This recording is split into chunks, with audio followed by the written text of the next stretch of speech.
കൂട്ടാക്കിയില്ല. അവ പ്രതിഷേധത്തിൽ കരുണാത്മകമായി ഹേഷാരവം പുറപ്പെടുവിച്ചു. അവ രാമനെ ഒരു നോക്കു കാണാൻ കഴുത്ത് മുമ്പോട്ടു നീട്ടി. സുമന്ത്രരും അസഹ്യമായ ദുഃഖത്താൽ പിറകോട്ട് തിരിയുകയായിരുന്നു. കവിൾത്തടത്തിലൂടെ ഒഴുകിയ കണ്ണുനീർ തുടച്ചുകളഞ്ഞ് തന്റെ ദുഃഖം ആളുകളെ കാണിക്കാനിഷ്ടപ്പെടാത്ത പോലെ തലതാഴ്ത്തി. സുമന്ത്രരുടെ സ്ഥിതി കണ്ട് ഗുഹൻ കഠിനമായ ദുഃഖമുണ്ടായി. അദ്ദേഹം ഒരു വൃക്ഷത്തിൽ ചാരിനിന്ന് അതിന്റെ തടിയോട് തലയമർത്തിക്കരഞ്ഞു. വൃദ്ധനായ മന്ത്രിയെ തിരിച്ചയച്ച ശേഷം രാമൻ പത്നിയോടും അനുജനോടും കൂടി ഗംഗാതീരത്തിലേക്ക് തിരിച്ചു. മൂകജന്തുക്കൾക്കുപോലും രാമനിൽ നിന്നകന്നു ജീവിക്കുന്നത് അസാധ്യമായി കാണുമ്പോൾ വളരെ സ്നേഹത്തോടും പ്രതീക്ഷയോടും കൂടി പെറ്റുപോറ്റി വളർത്തിയ അമ്മയും അച്ഛനും ഭക്തിയോടും സ്നേഹത്തോടും കൂടി ആരാധിക്കുന്ന സാമ്രാജ്യത്തിലെ പ്രജകളും അദ്ദേഹത്തിന്റെ വിരഹത്തിൽ അനുഭവിക്കുന്ന കഠിനവേദനയെപ്പറ്റി എന്തു പറയാനാവും? ഹാ, കഷ്ടം! കൗസല്യരാജ്ഞിയുടെ ഹൃദയേദകമായ ശോകം ആർക്കളക്കാൻ കഴിയും? ഗുഹൻ അന്തരാ ചിന്തിച്ചു.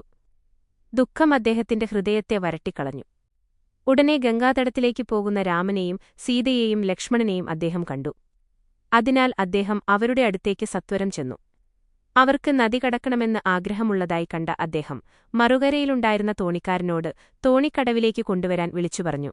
തന്റെ സ്വാമിയുടെ ശബ്ദം കേട്ട തോണിക്കാരൻ തോണി കുറുകെ തുഴഞ്ഞ് നിമിഷങ്ങൾക്കകം രാമൻ നിന്നിരുന്ന സ്ഥലത്തെത്തിച്ചു. കുറേ വർഷം വനത്തിൽ കഴിച്ചുകൂട്ടുന്നതിനായി പോകുന്ന ദശരഥ ചക്രവർത്തിയുടെ പുത്രനും അയോധ്യയിലെ രാജകുമാരനും അദ്ദേഹത്തിന്റെ പത്നിക്കും സഹോദരനും ഗംഗ കടക്കുന്നതിനുചിതമായ വിധം തോണി തുടച്ചു വൃത്തിയാക്കാൻ ഗുഹൻ തോണിക്കാരനെ സ്വകാര്യമായി വിളിച്ചുപറഞ്ഞു. ഈ തോണിക്കാരനായ നിഷാദൻ രാമന്റെ നാടുകടത്തലിനെപ്പറ്റിയുള്ള കഥ സ്വസഹോദരന്മാരിൽ നിന്നും കേട്ടിരുന്നു. അതുകൊണ്ട് അവൻ സമയം ഒട്ടും കളയാതെ വന്നു. പക്ഷേ അവനൊരു സംശയം അവശേഷിച്ചിരുന്നു. അതിനു പരിഹാരം വേണ്ടി രാമൻ ഒരു പാറക്കല്ലിൽ പാദസ്പർശനം നടത്തിയത്. അപ്പോഴേക്കും പൊടുന്നനെ അതൊരു സ്ത്രീയായി മാറിയ കഥ അവൻ കേട്ടിരുന്നു. അതേ രാമനോ ഇത്? അല്ല, മറ്റാരെങ്കിലുമോ? അതാണ് അവൻ ഗുഹനോട് ചോദിച്ച ചോദ്യം. ഗുഹൻ പറഞ്ഞു, എന്റെ പ്രിയപ്പെട്ട തോണിക്കാര, എന്തൊരു ഓർമ്മശക്തിയാണ് നിനക്കുള്ളത്! വളരെയുമേ നടന്ന ആ സംഭവം നീ ഇപ്പോൾ ഓർമ്മിപ്പിച്ചതുകൊണ്ട് ഞാൻ സന്തോഷിക്കുന്നു. മാത്രമല്ല, നീ അതെന്നെ അനുസ്മരിപ്പിക്കുകയും ചെയ്തിരിക്കുന്നു. അദ്ദേഹം രാമന്റെ നേരെ തിരിഞ്ഞ് അമിതമായ ആഹ്ലാദത്തോടുകൂടി പറഞ്ഞു, രാമാ, കേൾക്കൂ. എന്റെ വർഗത്തിൽപ്പെട്ട ഈ തോണിക്കാരൻ അങ്ങയുടെ പ്രതാപത്തെയും പ്രഭാവത്തെയും മനസ്സിൽ നിധിപോലെ സൂക്ഷിച്ചിരിക്കുകയാണ്. ശിലയായിപ്പോകാൻ ശപിക്കപ്പെട്ട ഗൗതമ മഹർഷിയുടെ പത്നി അഹല്യയെ അങ്ങെങ്ങനെ മോചിപ്പിച്ചു എന്ന് ഇവൻ എന്നെ ഓർമ്മിപ്പിച്ചിരിക്കുന്നു. ആ മഹതിക്ക് ഏറ്റ ദാരുണമായ ശാപത്തിന്റെ പേരിൽ എന്റെ പ്രജകൾ വല്ലാതെ ക്ലേശിച്ചിരുന്നു. അങ്ങ് അഹല്യയ്ക്ക് ശാപമോക്ഷം കൊടുത്തു എന്നറിഞ്ഞപ്പോൾ അവർ അത്യന്തം സന്തുഷ്ടരാവുകയും ചെയ്തു. അങ്ങയുടെ ദിവ്യതയെ സംബന്ധിച്ച് ബോധവാന്മാരാകാൻ കഴിഞ്ഞ എന്റെ ആളുകൾ എത്ര ഭാഗ്യശാലികളാണ്! ഗുഹൻ വളരെ ആനന്ദത്തോടുകൂടി തന്റെ തോണിക്കാരന്റെ വിശ്വാസവും ഭക്തിയും വർണ്ണിക്കുകയായിരുന്നു. ഇതിനിടയിൽ രാമൻ തോണിയുടെ സമീപത്തേക്ക് നീങ്ങി. തോണിക്കാരൻ രാമന്റെ മുമ്പിൽ കൈകൂപ്പി നിന്നുകൊണ്ട് പറഞ്ഞു, രാമചന്ദ്ര, ഇന്ന് എനിക്കുണ്ടായ ഭാഗ്യത്തിന്റെ ഫലമായി എന്റെ ജീവിതം സഫലമായി. വളരെ മുമ്പ് കേട്ടിരുന്ന രാമനെ എനിക്കിന്ന് നേരിൽ കാണാൻ കഴിഞ്ഞു. കഴിഞ്ഞ ജന്മങ്ങളിൽ ഞാൻ നേടിയ പുണ്യത്തിന്റെ ഫലമാണ് ഇന്ന് അങ്ങയെയും പത്നിയെയും അനുജനെയും ഗംഗ കടത്താനുള്ള യോഗം എനിക്ക് ലഭിച്ചത്. ഞാൻ ഒരനുഗ്രഹത്തിനു വേണ്ടി പ്രാർത്ഥിക്കട്ടെ. അങ്ങ് തോണിയിൽ കയറുന്നതിനു മുമ്പായി അങ്ങയുടെ പാദം കഴുകിയ പുണ്യജലം എന്റെ തലയിൽ കൂടെയുന്നതിന് എന്നെ അനുവദിക്കണേ. തന്റെ ദാസനായ തോണിക്കാരന് ഇത്രയും അഗാധമായ ഭക്തി രാമനോടുണ്ടായിരുന്നത് ഗുഹൻ മനസ്സിലാക്കിയിരുന്നില്ല. രാമന്റെ മുമ്പാകെ അവൻ എത്രയും വിനയത്തോടുകൂടി സമർപ്പിച്ച അപേക്ഷ കേട്ടപ്പോൾ അദ്ദേഹം അത്ഭുതപ്പെട്ടു. തോണിക്കാരന്റെ പ്രാർത്ഥനയിൽ അദ്ദേഹം അത്യന്തം ആഹ്ലാദിക്കുകയും ചെയ്തു. ഗുഹൻ പറഞ്ഞു, ഞാൻ പറയുന്നത് ശ്രദ്ധിക്കൂ. സഹോദരാ, രാമദേവൻ തോണിയിൽ കയറിയിരിക്കട്ടെ. അനന്തരം നിനക്കൊരു പാത്രത്തിൽ ഗംഗാജലമെടുത്ത് അവിടുത്തെ പാദങ്ങൾ കഴുകാമല്ലോ.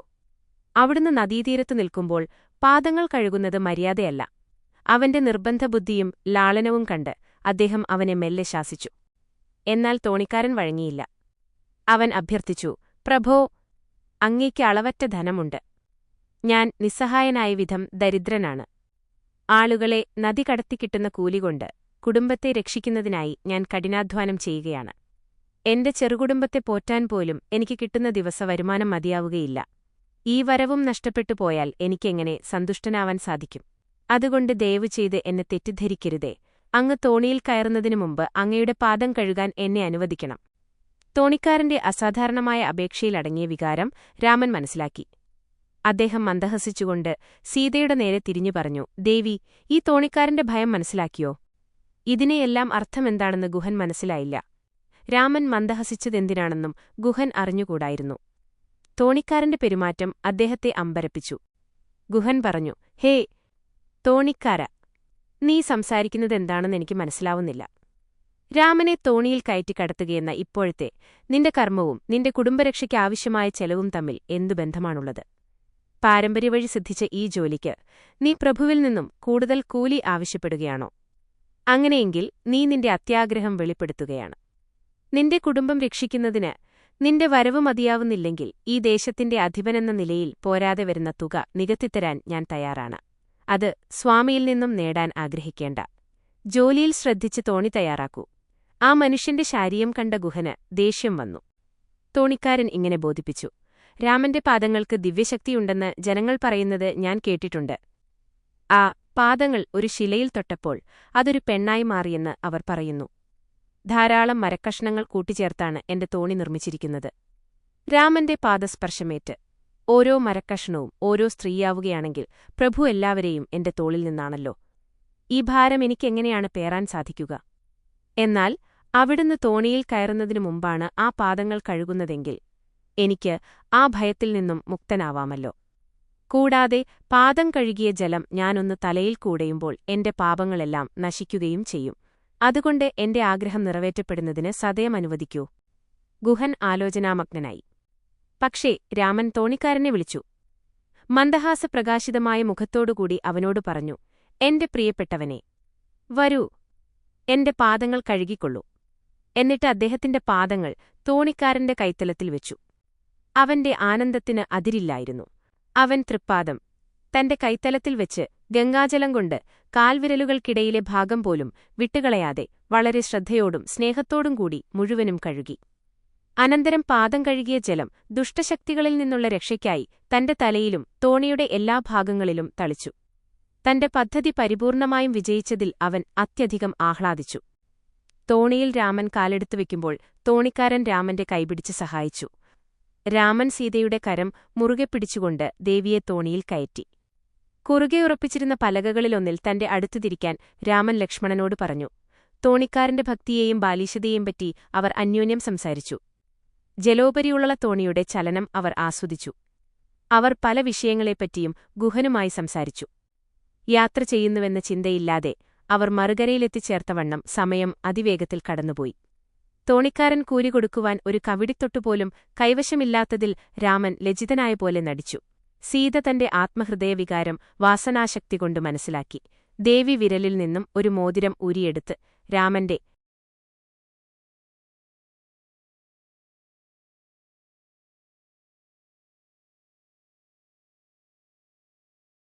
The following is a transcript of the Malayalam text contained within ImageLink to .png. പാദങ്ങൾ ഒരു ശിലയിൽ തൊട്ടപ്പോൾ അതൊരു പെണ്ണായി മാറിയെന്ന് അവർ പറയുന്നു. ധാരാളം മരക്കഷണങ്ങൾ കൂട്ടിച്ചേർത്താണ് എന്റെ തോണി നിർമ്മിച്ചിരിക്കുന്നത്. രാമന്റെ പാദസ്പർശമേറ്റ് ഓരോ മരക്കഷണവും ഓരോ സ്ത്രീയാവുകയാണെങ്കിൽ പ്രഭു എല്ലാവരെയും എന്റെ തോളിൽ നിന്നാണല്ലോ. ഈ ഭാരം എനിക്കെങ്ങനെയാണ് പേറാൻ സാധിക്കുക?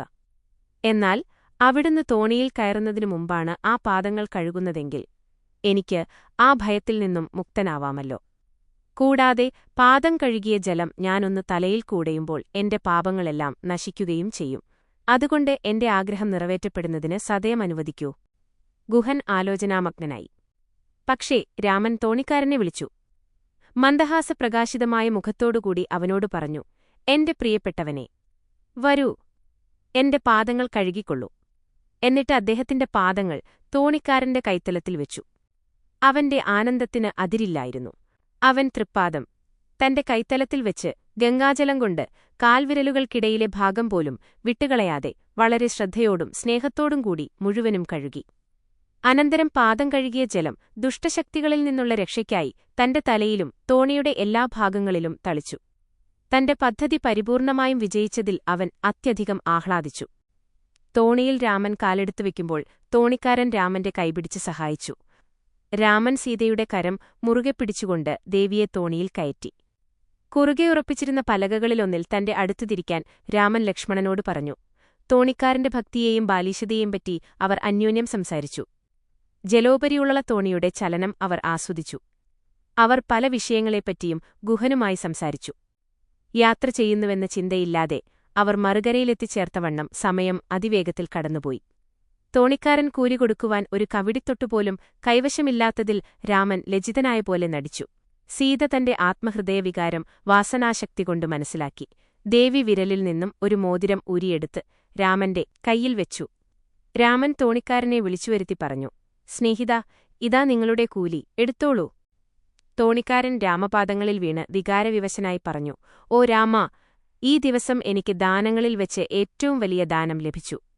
എന്റെ എല്ലാ പാപങ്ങളും പൂർണ്ണമായി നശിപ്പിക്കപ്പെട്ടിരിക്കുന്നു. ഞാൻ ജനനമരണങ്ങളാകുന്ന ഭയങ്കര വിധിയിൽ നിന്നും മോചിപ്പിക്കപ്പെട്ടിരിക്കുന്നു.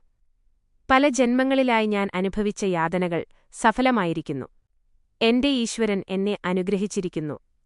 ഈ അനുഗ്രഹം കൊണ്ട് എന്റെ പൂർവ്വപിതാക്കന്മാരും സന്തതികളും പാപവിമുക്തരായിത്തീർന്നിരിക്കുകയാണ്.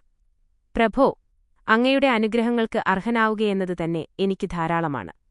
പ്രഭോ, അങ്ങ് തിരിച്ചുപോകുമ്പോൾ ഈ വഴിതന്നെ വന്ന് ഈ സേവനം ഒരിക്കൽ കൂടി ചെയ്യാനുള്ള അവസരം എനിക്ക് ലഭിക്കുമാറാകണേ. അതാണ് ഞാൻ ജീവിതത്തിൽ ഏറ്റവും വിലകൽപ്പിക്കുന്ന പ്രതിഫലം.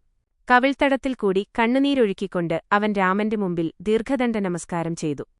രാമനും ലക്ഷ്മണനും തോണിക്കാരനെ ആശ്വസിപ്പിച്ചു. അവൻ ഹർഷോന്മാദമടയ്ക്കാൻ ശ്രമിച്ചു. ആ ദാനം സ്വീകരിക്കുവാൻ അവനെ പ്രേരിപ്പിക്കുവാൻ പരിശ്രമിച്ചു നോക്കി. പക്ഷേ തോണിക്കാരൻ പറഞ്ഞു, ഈ ചെറിയ അരുവി കടത്തിയതിന് ഞാനങ്ങയിൽ നിന്നും കൂലി സ്വീകരിച്ചാൽ എന്നോട് പറയൂ. എന്റെ വംശത്തിൽപ്പെട്ട തലമുറകളെയും കോടിക്കണക്കിനുള്ള എന്റെ സഹോദരങ്ങളെയും അതിവിസ്തൃതവും മാറ്റത്തിന്റെ അതിവേഗതയുള്ളതും എല്ലാ ജീവികളെയും ഉൾക്കൊള്ളുന്നതും അതീവ ഭീകരവുമായ സംസാരസാഗരം കടത്തിവിട്ടതിന് അവിടുന്ന് കൂലിയായി എത്ര സംഖ്യയാണ് സ്വീകരിക്കുന്നത്? ഈ അവസരം ലഭിച്ചുമൂലം ഞാൻ ആനന്ദനിമഗ്നനായി. എന്റെ വഴിയിൽ വന്നുപെട്ട ഈ ഭാഗ്യദായകമായ സന്ദർഭത്തിന് കൂലി സ്വീകരിക്കാൻ നിർബന്ധിച്ചുകൊണ്ട് എന്നെ ഇനിയും ബന്ധങ്ങളിൽ കൂടുക്കരുതേ. സ്വാമി, ഈ വാക്കുകൾ രാമന്റെ ഹൃദയത്തെ സ്പർശിച്ചു. അവന്റെ മേൽ സമ്മർദ്ദം ചെലുത്തുന്നത് നല്ലതല്ലെന്ന് രാമൻ തോന്നി. രാമൻ അവനെ ഏറ്റവും ഉദാരമായി അനുഗ്രഹിച്ചു, പോകാൻ അനുവദിക്കുകയും ചെയ്തു. രാമനും ലക്ഷ്മണനും നദീതീരത്തിൽ വസ്ത്രം വിരിച്ച് അതിൽ വില്ലുകളും അസ്ത്രങ്ങളും വെച്ച് കുളിക്കാനിറങ്ങി. അവർ കുളിച്ചു കഴിഞ്ഞ ശേഷം സീതയും പുണ്യനദിയിൽ സ്നാനത്തിനിറങ്ങി. സ്നാനാനന്തരം അവർ ഗംഗയോട് പ്രാർത്ഥിച്ചു. പ്രാണനാഥനോടൊപ്പം image.png എന്ന ഫയലിൽ സന്തോഷപൂർവ്വം 14 വർഷം കഴിച്ചതിനുശേഷം താൻ മടങ്ങിവരുമെന്നും അന്ന് നാടുകടത്തൽ ശിക്ഷ അവസാനിച്ചതിന്റെ നന്ദിയായി അതിലെ പുണ്യജലം തന്റെ ശിരസിൽ കുടയുമെന്നും അവർ പ്രതിജ്ഞയെടുത്തു. അതിനുശേഷം രാമൻ ഗുഹനെ അടുത്ത് വിളിച്ചു.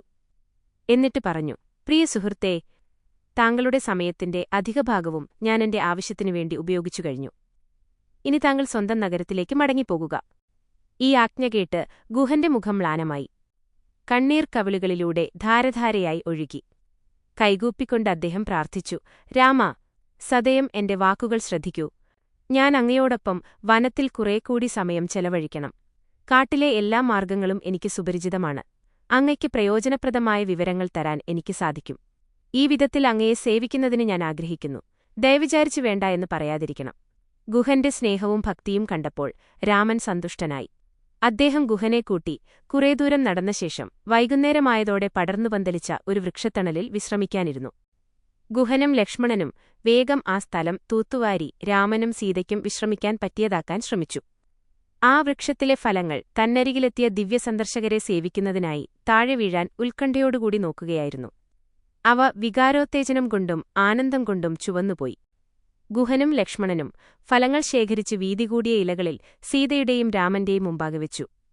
പക്ഷേ രാമൻ ലക്ഷ്മണനോട് ചോദിച്ചു, ലക്ഷ്മണ, സന്ധ്യാകർമ്മങ്ങൾ അനുഷ്ഠിച്ചതിനു ശേഷമല്ലാതെ നമുക്കിത് കഴിക്കാമോ? അതുകൊണ്ട് അവർ പ്രയാഗത്തിലേക്ക് പോയി. പുണ്യനദികളുടെ സംഗമസ്ഥാനം പ്രയാഗ് വളരെ അടുത്തായിരുന്നു. സ്നാനത്തിനു മുമ്പായി ആ പുണ്യദർശനം സാധിച്ച് മടങ്ങുന്ന വഴിക്ക് രാമൻ പ്രയാഗയുടെ മഹിമ അവരെ വിവരിച്ചു കേൾപ്പിച്ചു. 3 നദികളും ഒന്നിച്ചുകൂടുന്ന ദിക്കിൽ ജലത്തിന്റെ ഫലദായകത്വം വളരെ ശക്തിയുള്ളതാണെന്നും മനുഷ്യമനസ്സിനെ കളങ്കപ്പെടുത്തിയ സർവ്വപാപങ്ങളെയും കഴുകിക്കളയുവാൻ അതിനു കഴിയുമെന്നും രാമൻ പറഞ്ഞു. ആശ്രമങ്ങളിൽ അങ്ങനെ രാമൻ സീതയോടുകൂടി ലക്ഷ്മണനാലും ഗുഹനാലും അനുഗതനായി ഭരദ്വാജമുനിയുടെ ആശ്രമത്തിൽ പ്രവേശിച്ചു. മഹർഷി വാതിൽക്കൽ പ്രത്യക്ഷപ്പെട്ടു. ഈ ദർശനത്താൽ അനുഗ്രഹീതനാവാൻ വളരെ നാൾ കാത്തിരിക്കുന്ന പോലെ അദ്ദേഹം രാമനെ സ്വാഗതം ചെയ്യാനായി മുമ്പോട്ടു ചെന്നു. മഹർഷിയെ കണ്ട ഉടൻ രാമൻ ദണ്ഡനമസ്കാരം ചെയ്തു. ഭരദ്വാജൻ സ്നേഹപൂർവ്വം രാമനെ ആശ്ലേഷിക്കുകയും ആശ്രമത്തിലേക്ക് ക്ഷണിക്കുകയും ചെയ്തു. ആ ക്ഷണം സ്വീകരിക്കുന്നതിൽ രാമൻ വളരെ സന്തുഷ്ടി പ്രകടിപ്പിച്ചു. മഹർഷി നിലത്ത് വിരിച്ച ഇരിപ്പിടത്തിൽ അവരെ ഇരുത്തി. ഓരോരുത്തരെയും അവരുടെ പദവിക്കനുസരിച്ചാണ് ഇരുത്തിയത്. മഹർഷി ഓരോരുത്തരുടെയും ക്ഷേമം അന്വേഷിച്ചു. തന്റെ ഹൃദാഭിലാഷം അന്നാണ് നിറവേറ്റപ്പെട്ടതെന്ന് അദ്ദേഹം പ്രസ്താവിച്ചു. ശിഷ്യന്മാരോട് ഫലമൂലങ്ങൾ കൊണ്ടുവരാൻ അദ്ദേഹം ആവശ്യപ്പെട്ടു. അവ അതിഥികളുടെ മുമ്പിൽ വെച്ചു. ഫലമൂലങ്ങൾ കഴിക്കാൻ മഹർഷി അവരോട് അപേക്ഷിച്ചു. അദ്ദേഹത്തിന്റെ ഔദാര്യവും സേവനവും സ്വീകരിച്ചുകൊണ്ട് അവർ ആ രാത്രി ആശ്രമത്തിൽ കഴിച്ചുകൂട്ടി. നേരം പുലർന്നു. രാമൻ പ്രയാഗത്തിലേക്കു പോയി. മഹർഷിയോട് തന്നോടൊന്നിച്ചു വരാൻ അദ്ദേഹം അപേക്ഷിച്ചു. ഭരദ്വാജൻ പറഞ്ഞു, പ്രഭോ, കേട്ടാലും. വളരെക്കാലമായി ഞാൻ കൊതിച്ചിരുന്ന ദർശനം എനിക്കിവിടെ വെച്ച് ലഭിക്കുമെന്ന് മുൻകൂട്ടി അറിഞ്ഞതുകൊണ്ടാണ് ഞാൻ ഈ പുണ്യസ്ഥലം എന്റെ ആശ്രമത്തിനും തപസ്സിനും തിരഞ്ഞെടുത്തത്. അങ്ങയുടെ ദർശനഭാഗ്യം ലഭിക്കുന്നതിനായി ഞാൻ വ്രതങ്ങൾ നോറ്റു. വൈദിക യജ്ഞങ്ങളും യാഗങ്ങളും നടത്തി. ദിവ്യനാമജപത്തിലും ദിവ്യരൂപധ്യാനത്തിലും നിമഗ്നനായി. അങ്ങയുമായി സംഭാഷണം ചെയ്യാനുള്ള ഒരവസരം പ്രതിഫലമായി ലഭിക്കുകയായിരുന്നു ഇതിന്റെയെല്ലാം ലക്ഷ്യം. അതുമൂന്നും എനിക്കിപ്പോൾ അങ്ങയിൽ നിന്നും പ്രതിഫലമായി ലഭിച്ചിരിക്കുന്നു. എനിക്കിതിലപ്പുറം ശൂന്യങ്ങളൊന്നുമില്ല. രോഗം മാറിക്കഴിഞ്ഞ ശേഷവും ഔഷധം തുടർച്ചയായി കഴിക്കുന്ന ഒരു വിഡ്ഢിയായി ഞാൻ മാറുന്നില്ല. ഞാനിപ്പോൾ ജനനവും മരണവുമാകുന്ന മാരകരോഗത്തിൽ നിന്നും വിമുക്തനാണ്. ഞാൻ ഈശ്വരനെ ദർശിച്ചിരിക്കുന്നു. കണ്ണുനീരൊഴുക്കിക്കൊണ്ട് ഹർഷോന്മാദം നിറഞ്ഞ മഹർഷിയെ കണ്ട ഗുഹൻ അത്ഭുതപരവശനായി. അദ്ദേഹം സ്വയം പറഞ്ഞു, ഓ, എന്തൊരു മഹാഭാഗ്യം! അദ്ദേഹം പരമാനന്ദാധീനനായി. ഇതിനിടയിൽ രാമൻ തന്റെ ദിവ്യത്വം ഉള്ളിലൊതുക്കി കേവല മനുഷ്യന്റെ ഗുണങ്ങളെല്ലാമുള്ള വിധം അഭിനയിച്ചു. ഭരദ്വാജ മഹർഷി രാമതത്വത്തെപ്പറ്റി ആനന്ദപൂർവ്വം വിസ്തരിച്ചു പറഞ്ഞുകൊണ്ടിരുന്നപ്പോൾ രാമൻ തന്നെപ്പറ്റിയല്ല അതെന്നും രാമനെന്നു പേരുള്ള മറ്റൊരാളെ സംബന്ധിക്കുന്നതാണെന്നും ഉള്ള നിലയിൽ അത് ശ്രദ്ധിച്ചു. അദ്ദേഹം മറുപടി പറഞ്ഞു, മഹർഷി പ്രമുഖ, അങ്ങയുടെ ഔദാര്യം സ്വീകരിച്ചിട്ടുള്ള എല്ലാവരും അകാരണത്താൽ തന്നെ ആരാധ്യരാണ്. അങ്ങനെയുള്ളവരെല്ലാം സദ്ഗുണങ്ങളെക്കൊണ്ടും ജ്ഞാനം കൊണ്ടും പരിപൂർണന്മാരുമാണ്. ഭരദ്വാജന്റെയും രാമന്റെയും വാക്കുകൾ കേട്ട ആശ്രമത്തിലെ ശിഷ്യന്മാർ, തപസ്സികൾ, മഹർഷിമാർ, സന്യാസിമാർ എന്നിവരെല്ലാം ആശ്ചര്യസ്തബ്ധരും ആനന്ദപൂർണരുമായി. പ്രയാഗത്തിലെ പുണ്യസ്നാനത്തിനുശേഷം സീതയോടും ലക്ഷ്മണനോടും ഗുഹനോടുന്നുകൂടി രാമൻ ആശ്രമം വിട്ടു വനത്തിലെ ഗഹനമായ ഉൾപ്രദേശത്തേക്ക് പ്രവേശിച്ചു. ഭരദ്വാജൻ നദീതടം വരെ അവരെ അനുഗമിച്ചു. അവിടെ വെച്ച് അദ്ദേഹം രാമനെ പ്രേമപൂർവ്വം സമാശ്ലേഷിച്ചുകൊണ്ട് അവർക്ക് സന്തോഷപൂർണമായൊരു യാത്ര ആശംസിച്ചു.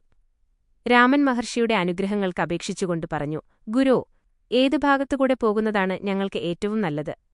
മഹർഷി ചിരിച്ചുകൊണ്ട് മറുപടി പറഞ്ഞു, പ്രഭോ, എല്ലാ ലോകങ്ങളിലും അങ്ങയ്ക്ക് അപരിചിതമായ ഒരൊറ്റ മാർഗവുമില്ല.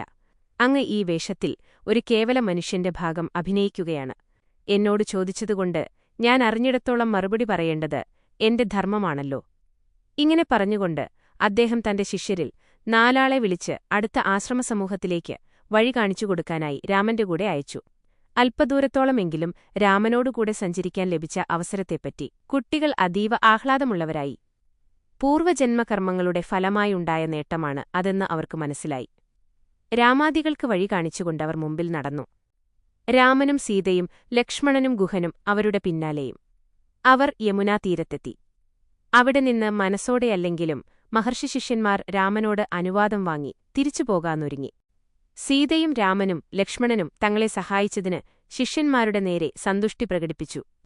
അവരെ ഹൃദയപൂർവ്വം അനുഗ്രഹിച്ച് പോകാനനുജ്ഞ നൽകി. അനന്തരം അവർ പുണ്യയമുനയിൽ പരിശുദ്ധമായ സ്നാനത്തിന് തയ്യാറായി. അതിനിടയിൽ നദീതീരഗ്രാമത്തിലെ നിവാസികൾ അസാധാരണ സൗന്ദര്യവും തേജസ്സുമുള്ള ആ സന്ദർശകരെ കണ്ടടുത്തുവന്നു. അവരാരാണ്? എവിടെ നിന്ന് വരുന്നു? പേരെന്താണ്? എന്നെല്ലാം അറിയാനവർക്ക് ആഗ്രഹമുണ്ടായിരുന്നു. സങ്കോചവും ഭയവും കൊണ്ട് അവർക്കൊന്നും ചോദിക്കാൻ കഴിഞ്ഞില്ല. അവർ അന്യോന്യം കുശുകുശെ പറഞ്ഞുകൊണ്ടിരുന്നു. സീതയും രാമനും ലക്ഷ്മണനും അവരെ ഗൗനിക്കാതെ കുളികഴിഞ്ഞു കരയിൽ കയറി. പിന്നെ രാമൻ ഗുഹനെ അടുക്കൽ വിളിച്ചു പറഞ്ഞു, പ്രിയപ്പെട്ട സുഹൃത്തേ, താങ്കൾ ഞങ്ങളോടൊന്നിച്ചുകൂടിയിട്ട് വളരെ ദിവസമായി. താങ്കൾ സ്വന്തം പ്രജകളോട് ധർമ്മമനുഷ്ഠിക്കേണ്ട ആളാണ്. വീട്ടിലേക്ക് മടങ്ങി സ്വന്തം ധർമ്മം അനുഷ്ഠിക്കൂ. അനന്തരം അദ്ദേഹം ഗുഹന് പോകാനനുജ്ഞ നൽകി. ഗുഹൻ മറുപടി പറയാൻ നിസ്സഹായനായി. ആർക്കെങ്കിലും കണ്ടുകിട്ടിയ ചിന്താമണി ഉപേക്ഷിക്കുവാൻ കഴിയുമോ? അങ്ങനെ ചെയ്യാൻ നിർബന്ധിതനായ ഞാൻ എത്ര ഭാഗ്യഹീനനാണ്! അദ്ദേഹം വിലപിച്ചു. രാമന്റെ ആജ്ഞ അവഗണിക്കാൻ അദ്ദേഹത്തിന് കഴിഞ്ഞില്ല. അതുകൊണ്ട് അദ്ദേഹം സീതയുടെയും രാമന്റെയും ലക്ഷ്മണന്റെയും മുമ്പിൽ നമസ്കരിച്ച് അവരുടെ പാദപാംസുകൾ വാരിയെടുത്ത് തലയിലണിഞ്ഞു. ഏറ്റവും വിമാനസായി അവരുടെ മുമ്പിൽ നിന്നും പോയി. ഗുഹൻ പോയി കുറച്ചു സമയം കഴിഞ്ഞ ശേഷം അവർ മൂവരും യാത്ര തുടർന്നു. കുറച്ചു കഴിഞ്ഞപ്പോൾ നാഗന്മാരുടെ നഗരത്തേക്കാൾ ഏറെ തീയപ്പോൾ ഏതു നഗരമാണതെന്ന് അത്ഭുതപ്പെട്ടു. അവർ അടുത്തു ചെല്ലുന്തോറും നഗരത്തിന്റെയും പരിസരപ്രദേശത്തിന്റെയും ഗാംഭീര്യവും ഭംഗിയും കൂടുതൽ പ്രസ്പഷ്ടമായി. അവർക്ക് സന്തോഷം വർദ്ധിച്ചു. വളരെ അടുത്തെത്തിയപ്പോൾ അത് ദേവനഗരിയാണോ അമരാവതിയാണോ എന്ന് സംശയിച്ചു. പൂർവാധികം സന്തുഷ്ടരായി. അവിടുത്തെ നിവാസികൾ മനുഷ്യരല്ല, ദേവന്മാരായിരിക്കണമെന്നവർക്ക് തോന്നി. അവർ ഒരു വൃക്ഷത്തിന്റെ ശീതളഛായയിലിരുന്നു. നഗരത്തിന്റെ പ്രൗഢിയും മോടിയും നോക്കി അത്ഭുതപ്പെട്ടു. ജനങ്ങൾ അവരുടെ ചുറ്റും വന്നുനിന്നു. മൂവരും സ്വർഗ്ഗത്തിൽ നിന്നും വന്നവരോ അഥവാ അമർത്യർ തന്നെയോ എന്ന് ജനം അന്യോന്യം ചോദിച്ചു. അവർ കൊണ്ടുവരുന്നുണ്ടെന്ന വിശേഷം പ്രചരിപ്പിച്ചു. ഇതുകേട്ട ഓരോരുത്തരും സന്ദർശകരുടെ സമീപം ഓടിയെത്തി അവരുടെ സുഖസൗകര്യങ്ങൾ ശ്രദ്ധിക്കുന്നതിൽ പരസ്പരം മത്സരിച്ചു. ചിലർ അവരുടെ മുമ്പിൽ പാൽ കൊണ്ടുപോയി വെച്ചു. മറ്റു ചിലർ ഫലങ്ങൾ വെച്ചു. എല്ലാവരും അവരെ കണ്ണിമയ്ക്കാതെ നോക്കിനിന്നു. ഒരാൾക്കും അവരെ വിട്ട് തിരിച്ചുപോകാൻ കഴിഞ്ഞില്ല. അവരെല്ലാം അവിടെത്തന്നെ നിന്നു. ആ കൂട്ടത്തിൽ ധൈര്യശാലിയായ ഒരാൾ മുന്നോട്ടുവന്ന് ചോദിച്ചു, മാന്യരെ, നിങ്ങളുടെ സൗന്ദര്യവും പൗരുഷഭാവവും കാണുമ്പോൾ നിങ്ങൾ രാജകുമാരന്മാരാണെന്ന് ഞങ്ങൾ അനുമാനിക്കുന്നു. പക്ഷേ നിങ്ങളീ യുവതിയോടുകൂടി നിങ്ങൾ പരുഷമായ ഈ കാട്ടുവഴികളിൽ കൂടി നടന്നുവരികയാണ്. നിങ്ങൾ മല കയറുന്നു, നദികൾ കടക്കുന്നു. എല്ലാ ആപത്തുകളെയും നേരിട്ടുകൊണ്ട് സഞ്ചരിച്ചുകൊണ്ടിരിക്കുന്ന ഊർജ്ജസ്വലരായ യാത്രക്കാരാണ് നിങ്ങൾ. അതുകൊണ്ട് നിങ്ങളെപ്പോലെയുള്ള വെറും പൗരന്മാരല്ലെന്ന് ഞങ്ങൾ കരുതുന്നു. അനേകം സിംഹങ്ങളുള്ളതും കാട്ടാനക്കൂട്ടങ്ങൾ അലഞ്ഞു നടക്കുന്നതുമായ ഈ ഘോരവനത്തിൽ കൂടി നിങ്ങൾ എങ്ങനെ സഞ്ചരിക്കുന്നുവെന്ന് ഞങ്ങൾക്ക് മനസ്സിലാവുന്നുമില്ല. കോമളത്വത്തിന്റെയും സൗന്ദര്യത്തിന്റെയും മൂർത്തിമദ്ഭാവമായ ഇവരും കൂടി നിങ്ങളോടൊപ്പമുണ്ട്. നിങ്ങൾക്ക് ബന്ധുക്കളോ സുഹൃത്തുക്കളോ സഖാക്കളോ ഗുണകാംക്ഷികളോ ഇല്ലേ? അത്തരത്തിൽ വല്ലവരുമുണ്ടായിരുന്നെങ്കിൽ അവർ നിങ്ങളെ ഈ യാത്രയ്ക്ക് പുറപ്പെടാൻ ഒരിക്കലും അനുവദിക്കുമായിരുന്നില്ല. ഈ യാത്രയുടെ സ്വഭാവത്തെയും കാരണത്തെയും പറ്റി അയാൾ അന്വേഷിച്ചു. മറ്റനേകം ചോദ്യങ്ങളും ചോദിക്കുകയുണ്ടായി. അപ്പോൾ കൂട്ടത്തിൽ നിന്നും ഒരു സ്ത്രീ മുന്നോട്ടുവന്നു. അവർ രാമനെ ഇങ്ങനെ അഭിസംബോധന ചെയ്തു. രാജകുമാര, ഞങ്ങളിവിടെ ഒരു പ്രാർത്ഥന സമർപ്പിക്കുകയാണ്.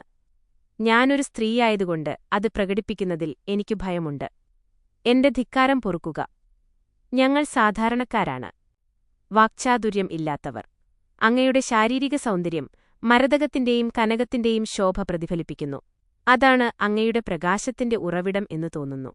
നിങ്ങളിൽ ഒരാൾക്ക് കാർമേഘത്തിന്റെ വർണ്ണമാണുള്ളത്, മറ്റേയാൾക്ക് ഉജ്ജ്വലമായ വെണ്മയും.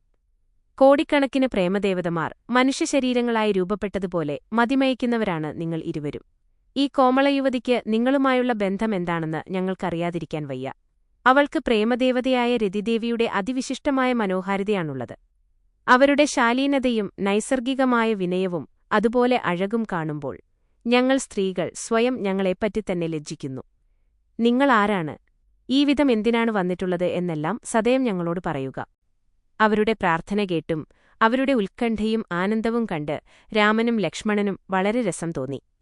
ആ ഘട്ടത്തിൽ സീത സ്ത്രീകളുടെ നേരെ തിരിഞ്ഞ് അവരോടിപ്രകാരം പറഞ്ഞു, സഹോദരിമാരെ, ആത്മാർത്ഥതയുള്ളവനും കനകവർണ്ണമുള്ളവനുമായ ഇയാൾ ലക്ഷ്മണനാണ്. ഇദ്ദേഹം എന്റെ സ്വാമിയുടെ സഹോദരനാണ്, ഇളയ സഹോദരൻ. പിന്നെ ആ കാളമേഘശ്യാമളനെപ്പറ്റി മൈനസ് ദീർഘവും ബലിഷ്ഠവുമായ ഭുജങ്ങളുള്ളവനും വിശാലമായ മുദ്രിതമാക്കുന്ന കമലദളനയനനുമായ ആൾ എന്റെ സ്വാമിയാണ്, എന്റെ ജീവശ്വാസം. ഇതു പറഞ്ഞുകൊണ്ട് സീത തലകുനിച്ച് താഴോട്ടു നോക്കി. ഉടനെ ഒരു യുവതി ഇടയിൽ കേറി ചോദിച്ചു, അമ്മേ, അമ്മയുടെ പേര് പറഞ്ഞില്ലല്ലോ. സീത പെട്ടെന്ന് പറഞ്ഞു, എന്റെ പേര് സീത എന്നാണ്. ജനകന്റെ മകളായ ജാനകി എന്നും ഞാൻ അറിയപ്പെടുന്നു. ആശ്ചര്യത്തോടും അഭിനന്ദനത്തോടും കൂടി സ്ത്രീകൾ അന്യോന്യം നോക്കി. പിന്നെ അവർ ഏകസ്വരത്തിലിങ്ങനെ പറഞ്ഞുകൊണ്ട് സീതയെ ധാരാള